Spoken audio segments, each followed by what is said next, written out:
Welcome, welcome, everyone. My name is Sonia Cotto, nurse anesthesiologist and host of the Psychedelic Healing Podcast. Today, I am honored to be with Jennifer Chesak. She is an award-winning freelance science and medical journalist and editor and fact checker based in Nashville, Tennessee. She has recently just published the Psilocybin Handbook for Women, How Magic Mushrooms, Psychedelic Therapy, and Microdosing Can Benefit Your Mental Health, Physical, and Spiritual Health. Her work has appeared in multiple publications, including the Washington Post, Healthline, Better Homes and Gardens, and many, many more. Before we do start, I do want to have this very important disclaimer. Psilocybin still is currently illegal in the United States federally.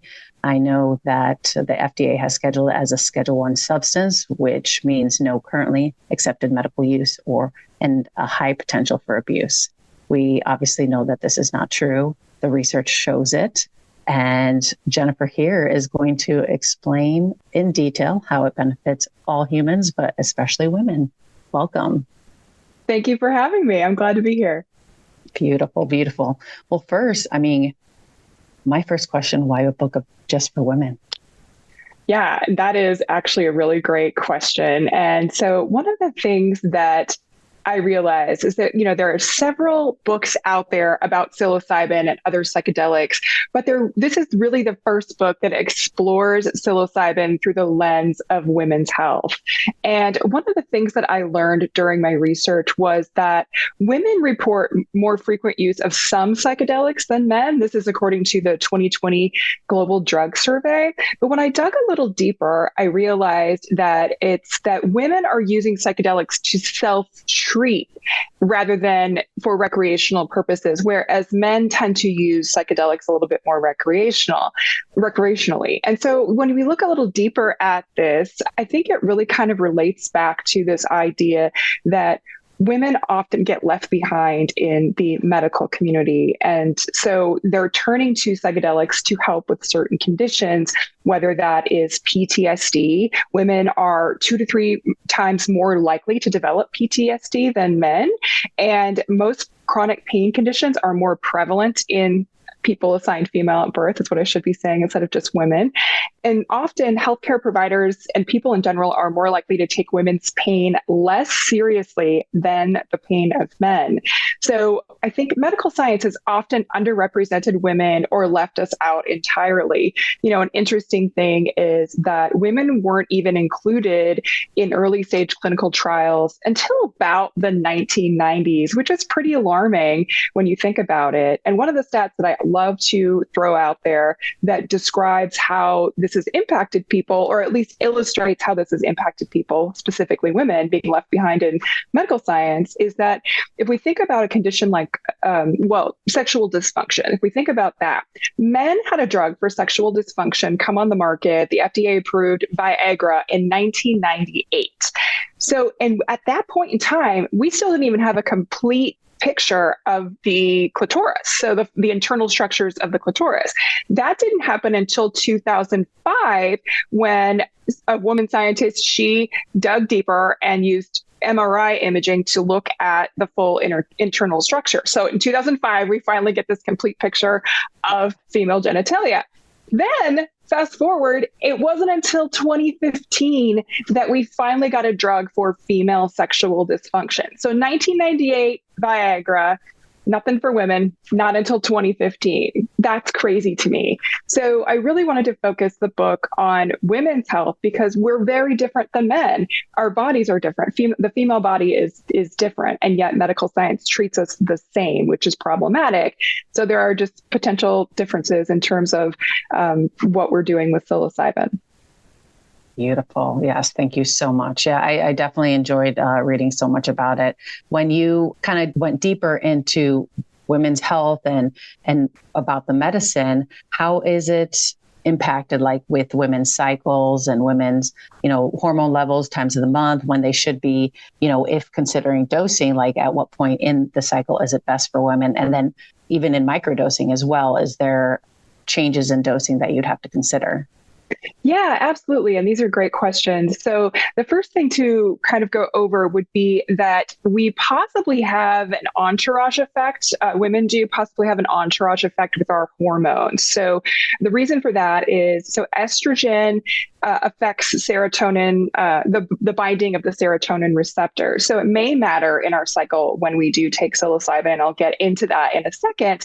But what we're finding through preliminary research, and these are just case studies so far and anecdotal reports, is that psilocybin may help regulate the menstrual cycle if it's become dysregulated. So for conditions like premenstrual dysphoric disorder, or PMDD for short, or for example, I have endometriosis, and that's something that can cause irregularity with the menstrual cycle. And so some case studies have come out where sometimes when people have taken psilocybin, their cycles have come a little earlier, and they've returned to a period of regularity after dysregulation or even absence of a period. So that's really fascinating. I hope researchers continue to look into this. And if people are kind of wondering about the mechanisms as to why psilocybin may have this effect with female hormones, it has to do with two axes in our bodies. So for females, our cycles occur along the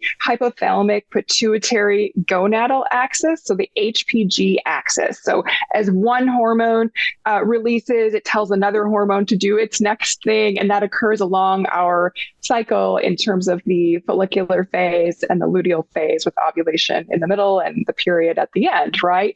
So that's on one axis. And then if we think about our serotonin receptors, and we know that psilocybin is something that activates these serotonin receptors, that the activation of those serotonin receptors, that happens along what's called the hypothalamic pituitary adrenal axis, so the HPA axis. And what we know from studies independent of psilocybin is that these two axes interact with each other quite a bit. So when we're stressed, that can impact our menstrual cycle, and the menstrual cycle can also make us more stressed at different times, so these sometimes, right? Yeah, exactly. So these axes overlap.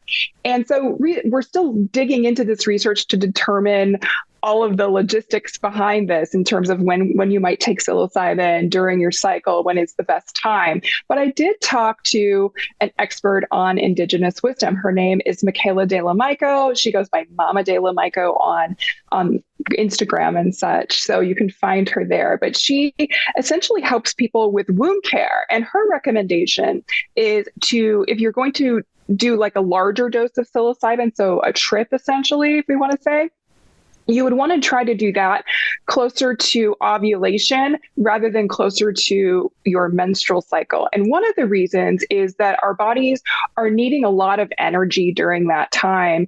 And we kind of have a little bit of an energy depletion as we get closer to the menstrual cycle, is what I mean. And closer to your menses, essentially. And so it may make more sense during ovulation when we have a lot more energy in our bodies to do this trip, because trips can be, intense and challenging. And so you need that energy. And also another component with psilocybin is that a lot of people tend to do a fast of some sort before they journey. So it might be the day of your journey that you might completely fast, or maybe even a few days leading up to it. And it's really hard to do that in that luteal phase. So that can be a challenge. But also our estrogen hormone can impact the trip essentially. Then in terms of microdosing, which you also asked about, Mama De La Mico recommends that if you are going to try to microdose and see how that impacts your cycle, which is lots of people do, to give it 3 months time to see what transpires over that course of time. So if you just microdose for a month, you might not get those full effects. But if you do that for the 3 months, then that can be really beneficial, potentially beneficial, I should say. Okay, so doing it for 3 months, the microdosing, but at what interval? I guess everybody has, because that's different intervals as far as some people do 5 days on, 2 days off, 3 days on, 3 days off. So yeah, absolutely. That's a great question. And you could pick your protocol. So there are different protocols in terms of microdosing, and try different ones. And it might be good to keep a journal during that time as you're microdosing to see the effects. And I would follow the same protocol whatever protocol you choose in terms of microdosing, I, follow that same protocol for 3 months, doing the on and the off time. And then if that one didn't work for you, maybe try a different protocol. So there are a couple of protocols that I outline in the book. Okay, beautiful. And then also for if someone is going to do a macrodose, it's recommended to do it during ovulation then, not right during your period time. Okay, correct. Perfect. Yeah. Okay, good. Just wanted to make sure and emphasize that what's best for everyone, because you definitely want to protect the body there. Yeah. Beautiful. And so I read your intro where you were, suffered from health and misdiagnosed and mistreatment and just pretty much gaslighted in your sense. And then you found cannabis. And how did you then find psilocybin? Yes, I've been really curious about psychedelics in general, had been doing a lot of research on psilocybin. And so I just decided to dive in with my own journey with that. And I did full trip. It was a 2-day retreat that I worked with an underground guide. His name is Gabriel Castillo, and he runs Finally Detached as his company. And he was fantastic. So we did this journey, and I certainly found some really great benefits with my health in particular. But yeah, before that, I still do. I use a microdose cannabis regularly, and that's been really beneficial for me as well. But yes, going back to the idea of I have endometriosis, that is a condition that affects 1 in 10 people assigned female at birth. Occasionally that it can rarely affect men, but it can. So I just want to throw that out there. But what's crazy to me is given these stats of 10% of women have this condition, the NIH, the National Institutes of Health, only designated less than 0.1% of research funding for this condition in 2022. And that is crazy to me. So yes, I've been gaslit by the medical community constantly, still get that occasionally. I'm fed up, really, honestly, I'm just really fed up with that system. I do believe that psychedelics may have a lot of benefit for people like me. Beautiful. So do you find that the microdosing, the psilocybin, helped with your endometriosis and the pain there, or is it really microdosing cannabis that's more pain control for you?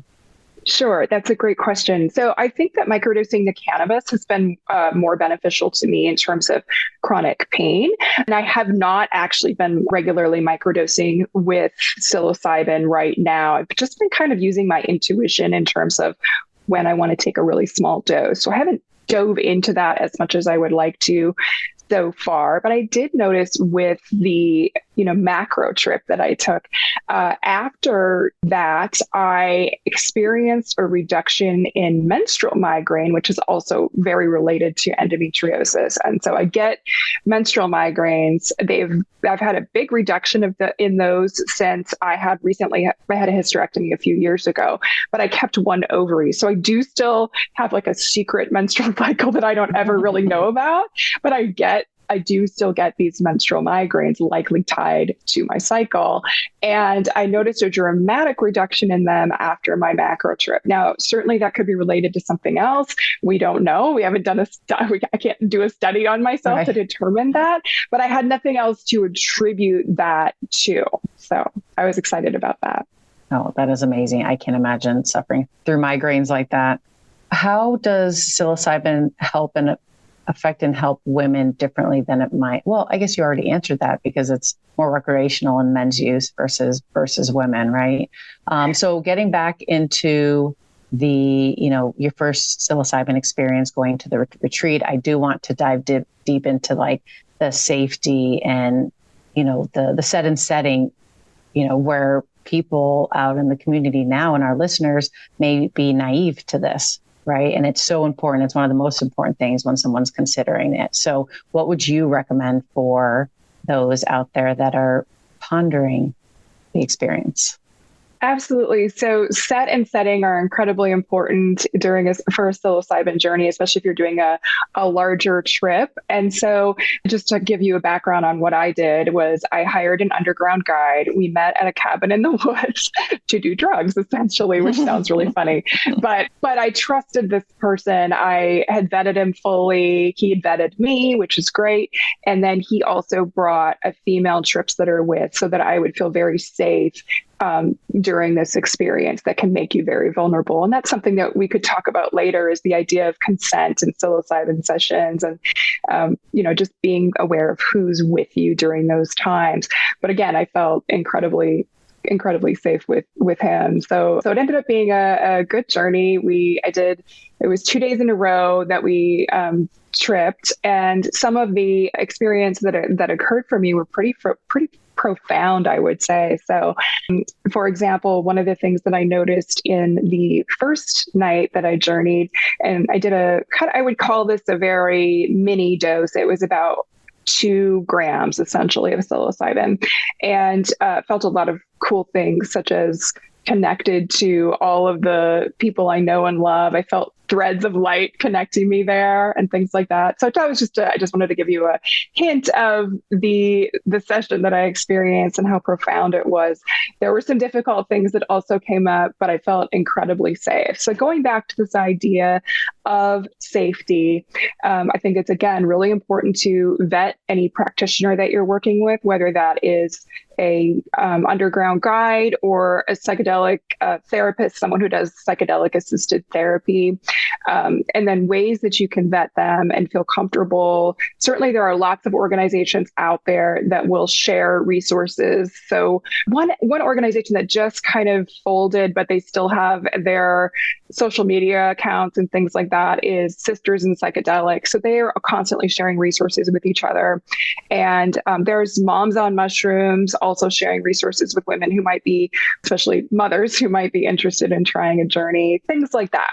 But so I would certainly try to find someone that someone else recommends. The other thing that is important is having a session with that person before you actually do your psilocybin session. So that might be over Zoom, just so that you can get their vibe, get a feeling for them, and feel very safe.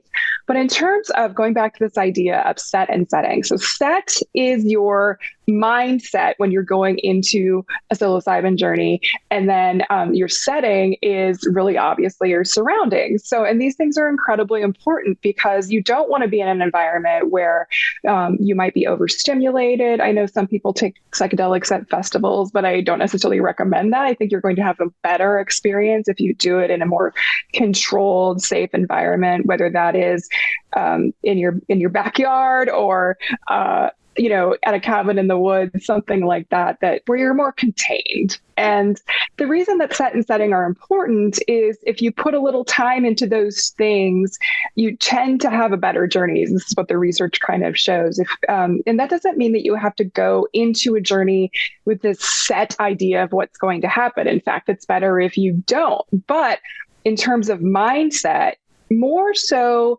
opening yourself up to the idea of this journey and letting the medicine take you where it's going to take you. That's going to net your best experience. And setting, you just want to feel really comfortable. So that might be comfortable clothing, being in a clean environment, being outdoors where you can see nature, things like that, and doing a little preparation of your setting before you journey. Beautiful. Yes, definitely the set.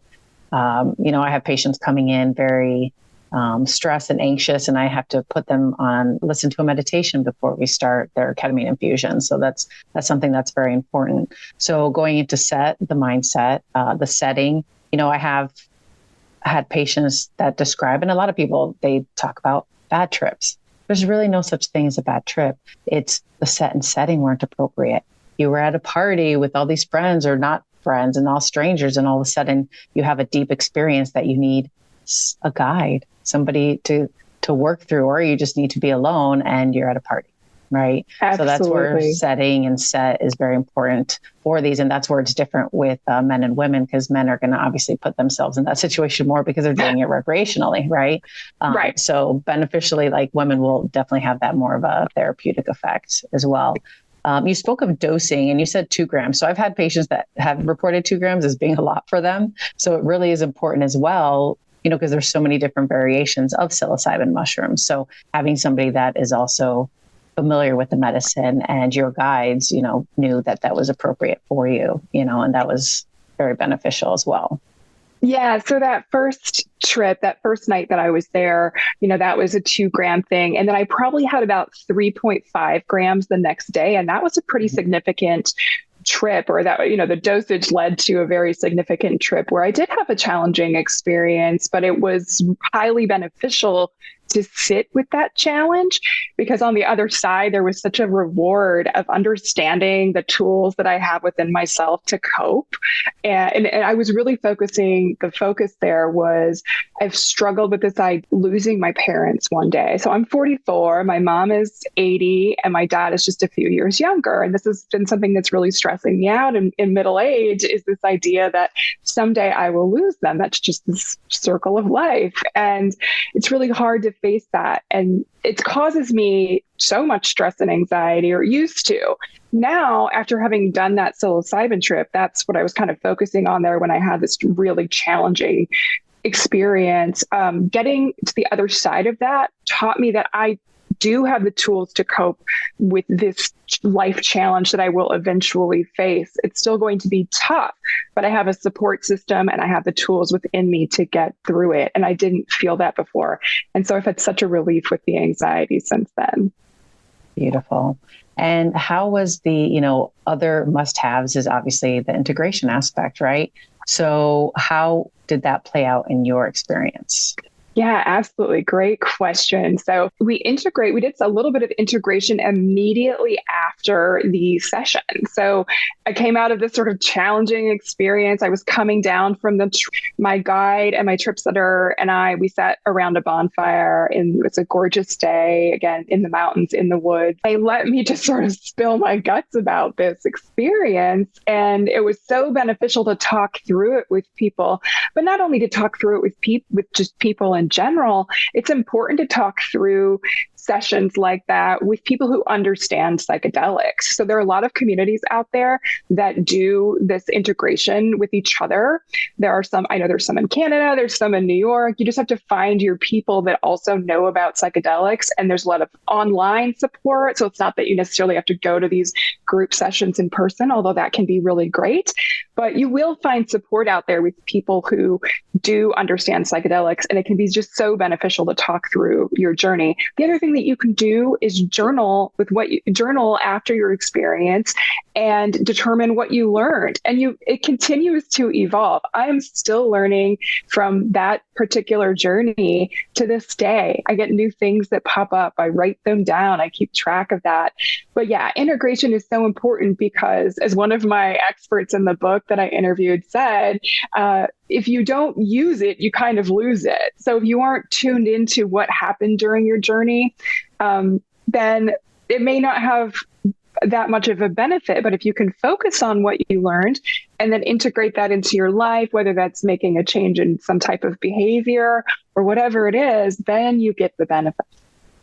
Beautiful. Yes, yes. And definitely with integration, I know in your book as well, there's sometimes you had beautiful experience and rough, stuff to work through, but sometimes, especially with people that have gone through trauma or sometimes not even aware of it, you really need that integration, because what if something comes out for you that you had no memory of?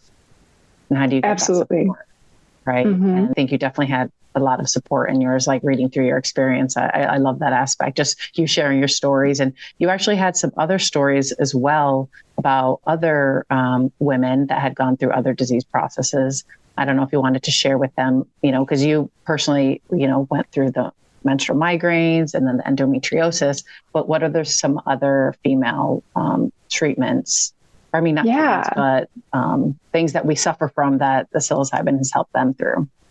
So yes, I included, it was 3 different chapters, women and their experiences. One woman, and she was actually my trip sitter. So that's why I interviewed her, because her story is so fascinating.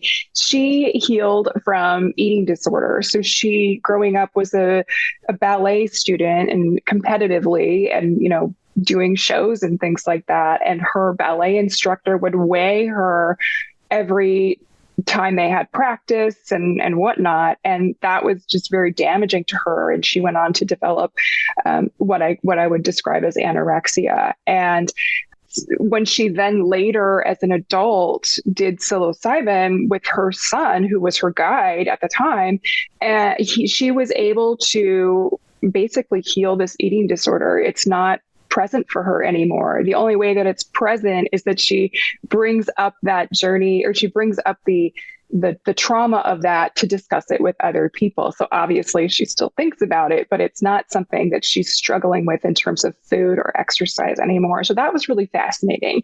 And there is some research coming out. Eventually, we're doing some clinical trials right now, not myself personally, but the researchers out there are doing clinical trials on psilocybin for anorexia. And there's some interesting science behind the idea of that sense of self that we keep in our brains, and how psilocybin can impact that, and how that sense of self can be distorted in terms of an eating disorder. So that was one person.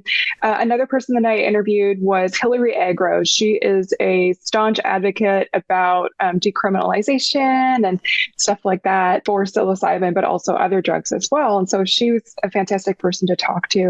And one thing that she noted is, so she doesn't necessarily microdose psilocybin to treat her ADHD. She has severe ADHD. She doesn't necessarily microdose for that purpose, but she's done some deeper trips, and that has helped her work through some trauma associated with ADHD. One of the things that she describes is that growing up with ADHD can be very challenging because people get frustrated with you, and, you know, in terms of your struggles with executive function. So whether that's in schoolwork, sitting in a classroom, just being at home with your parents, there can be a lot of, it's not that people are trying to inflict trauma on you, but they're trying to get you to act in a way that they think is normal, and they think you're not acting normal when you have ADHD, for lack of a better way to explain it. But she said that psilocybin helped her work through some of that trauma that she held from growing up with ADHD and trying to live in this world that people, you know, really want you to focus or to be a certain way, if that makes sense. Oh, that's beautiful. Just getting rid of those stories and heal from them. Absolutely. And then the third woman that I interviewed, she has been using psilocybin for anxiety and somewhat with depression as well. And she's done several journeys, and she said that that psilocybin has really helped her learn to manage that anxiety in a new or different way. She also talked a lot about being as a couple. She's married and journeying together with her husband, and how that has made them closer. So I thought her story was also fascinating. No, that's beautiful to be able to do it together and heal and probably connect. Yeah, the connection can be pretty profound, I would think. Perfect. Well, we're nearing the end, but I did want to still touch base on some dosing aspects for the people out there, as far as like microdosing ranges. And then we kind of touched on the macrodosing. You know, if you're going to do a bigger trip, I would say, you know, anywhere from I would say maybe 1.5 grams, maybe starting to, and then you were saying 3.5. And of course, the guide would know the strain of the mushrooms, the strength, you know, so they would really be able to guide you specifically on that. But for those wanting to, let's say, microdose, there's so many different, I guess, dosing ranges. But what did you find in your research? Yeah, so a microdose is generally a really small dose, and it doesn't have these perceptual effects traditionally. Some people might go a little higher with a microdose, so they do have some perceptual psychedelic effects, but I would say anywhere from 0.1 to 0.5 grams is generally considered a microdose. When you get closer to that 0.5 grams, you might have a little bit of psychedelic effects, such as visuals or feeling a little bit of that euphoria that you might, you know, notice. But with a microdose, there's, you know, this sense of you don't really know that you took it, other than you might feel better in terms of anxiety or whatnot that might be going on with you. So that would be a microdose. And then there's also what's called a mini dose. And so that can be anything from 0.5 to, you know, maybe 1 or 2 grams, I would say. And, you know, then again, you're going to have some psychedelic effects, but you aren't going to be full on tripping your brain out or something like that. So you'll still be able to function. You shouldn't be driving or anything like that on that higher of a dose. Yeah. And then there's larger doses. What that would be for what? Just going into a meditation or just inner work space? Yeah, you could do it with a mini dose. You could do a several hour session of just kind of meditating, journaling, inner work, thinking. Again, you might not necessarily want to be working at your job on that dose. So you'd want to keep the microdosing for, your general functional life. But yeah, you could do a mini dose for sort of a mini experience. And then of course you can go a little deeper with, 2 to 3.5 grams being a larger dose. And then there's what's also called a heroic dose, and that would be more like 5 grams or more. And I've known people who've done heroic doses, but I don't think that's the right thing to do for your first psilocybin experience. No. You're going to want something, 1 to 2 to 3 grams. Beautiful. Yeah. So you've given us so much beautiful information. Thank you so much. For those out there, it's very important. So for the women, we all know that if we're going to be experimenting and searching, we would want to do it during our when we're ovulating phase, right? And then always trusting our guides, trusting our source, discussing and meeting them ahead of time so you feel trusted, right? And then really having that integration support, having a therapist and integration, which are two separate things, right? There's understanding psychedelics, and then there's a therapist, which is great if they understand both, right?